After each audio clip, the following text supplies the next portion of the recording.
సామాన్యుడికి తాగునీరు ఇవ్వాలని సత్యసాయి ఆలోచించారని డిప్యూటీ సీఎం పవన్ కళ్యాణ్ అన్నారు. నీటి జలజీవన్ మిషన్ ను ఆయన ప్రేరణగా నిలిచారని పేర్కొన్నారు. పుట్టపర్తిలో నిర్వహించిన సత్యసాయి శత జయంతి ఉత్సవాల్లో పవన్ పాల్గొన్నారు. అత్యంత వెనుకబడిన అనంతపురం జిల్లాలో ఆయన పుట్టడం ఆనందాన్ని కలిగిస్తుందన్నారు.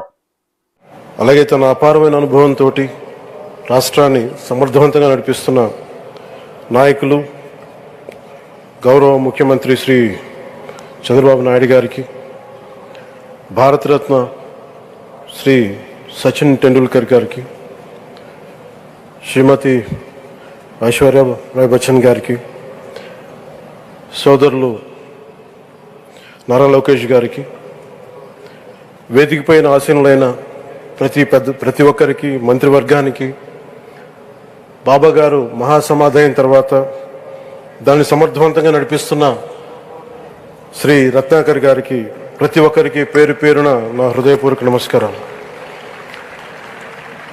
ప్రత్యేకించి ఇక్కడికి వచ్చేసిన సత్యజయంతి సందర్భంగా ఇక్కడికి వచ్చిన భక్తులందరికీ, సాయిబాబా భక్తులందరికీ మనస్ఫూర్తిగా మీ అందరికీ నా నమస్కారాలు తెలియజేస్తున్నాను. సత్యసాయిబాబా గారి గురించి, గొప్పతనాన్ని గురించి మన దేశస్తుల కంటే విదేశీయులు ఎక్కువ చెప్తారు ఆయన గురించి. కొన్ని సందర్భాలు ఇప్పుడు సింగపూర్ వెళ్ళినప్పుడు ఒక 30 సంవత్సరాల క్రితం చైనీస్ ఇళ్లలో చూశాను సత్యసాయిబాబా గారి ఫోటోగ్రాఫ్.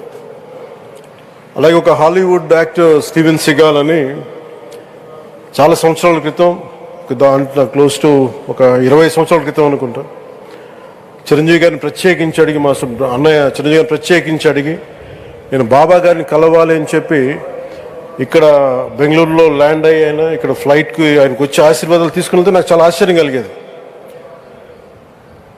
ఒకరి గొప్పతనం, ఒకరి తేజస్సు ఎలా తెలుస్తుందంటే ఎలా వెళ్ళి దీని గురించి నేను అనుకుంటా ఉండేవాడిని. బాబా గారిది వెలిసింది భారతదేశంలో అత్యంత వెనుకబడ్డ జిల్లా అనంతపురం, రాయలసీమలోని అనంతపురం జిల్లా. ఆయన పుట్టుక కూడా అత్యంత వెనుకబడ్డ జిల్లా, నీటికి కూడా కొరత ఉండే జిల్లా, వలసలు వెళ్ళిపోయే జిల్లా. అలాంటి జిల్లాని ఎంచుకున్నారు ఆయన జన్మకు కూడా. అందుకని అలాంటి జన్మ తీసుకున్నాడంటే మహానుభావులే తీసుకోగలరు. ఒక 40 సంవత్సరాల క్రితం ఎవరైనా ఊహించుకోగలమా? దేశ విదేశాల నుంచి చాలామంది భక్తులు, విదేశీయులు అందరూ వచ్చి దీని అభివృద్ధికి పాటుపడతారని. సో ఒక ఆధ్యాత్మిక తేజస్సు, విశ్వ ప్రేమ ఉన్న వ్యక్తుల వల్లే ఇది సాధ్యం. అలాంటి వ్యక్తుల కోసం ప్రత్యేకించి గౌరవ ప్రధానమంత్రి నరేంద్ర మోదీ గారికి ఇష్టమైనది ప్రజలందరికీ కనీసం ఒక 50 లీటర్ల నీళ్లు ఇవ్వాలి, అది రక్షిత మంచినీరు ఇవ్వాలి. అలాంటి పథకం, ఒక 50 లీటర్ల నీళ్లు కనీసం ఇవ్వాలి అనేది ఒక వ్యక్తికి ఆ సంకల్పం నరేంద్ర మోదీ గారు దీన్ని ముందుకు తీసుకొచ్చారు. ఒక ప్రభుత్వ పరంగా దీన్ని ప్రధానమంత్రి గారు తీసుకొస్తే, ఒక ఆధ్యాత్మిక గురువుగా ఏ ప్రభుత్వం ఆలోచించినప్పుడు, ప్రభుత్వాలే దీని గురించి సగటు వ్యక్తికి నీరు ఎలా అందించాలనుకున్నప్పుడు దాన్ని ఆలోచించింది సత్యసాయిబాబా గారు ఆలోచించారు. అప్పుడు ముఖ్యమంత్రిగా చంద్రబాబు గారు ఉన్నప్పుడు వారికి ఒకటే చెప్పారండి, నేను ప్రజలకి దాహం తీర్చాలనుకుంటున్నాను.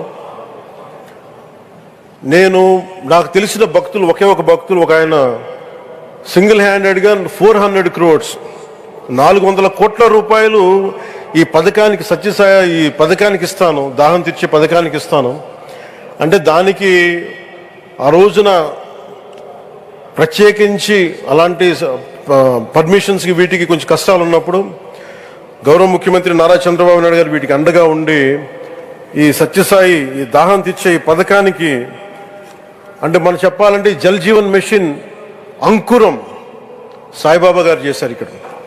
ఇది తమిళనాడులో కానీ, తెలంగాణలో కానీ, మిగతా అన్ని రాష్ట్రాల్లో కూడా ఈరోజు చేయగలుగుతున్నామంటే దానికి అంకురం సాయిబాబా గారు అందించారు. ఆయన సేవ తత్పరత, ఆయనది ఎవరెవరో ఎంతమందో ప్రభావితం చెందారో లెక్కలేదు. ఒకసారి సేవ చేసే వాళ్ళందరినీ చూస్తూ ఉంటే మా వదిన గారు చెప్పారు, ఒకసారి భోజనం తింటా ఉంటే ఎవరిని ఇంకొకసారి ఇది కొంచెం అన్నం పట్టరా అంటే మా అన్నయ్య గారు చెప్పారండి. వాళ్ళ అనక ఆయన ఎవరో తెలుసా, ఆయన ఒక farmer IAS officer, senior IAS officer అని. ఆయనకి సెలవులో ఉన్న సమయంలో వచ్చి ఇక్కడ సేవ చేస్తారని.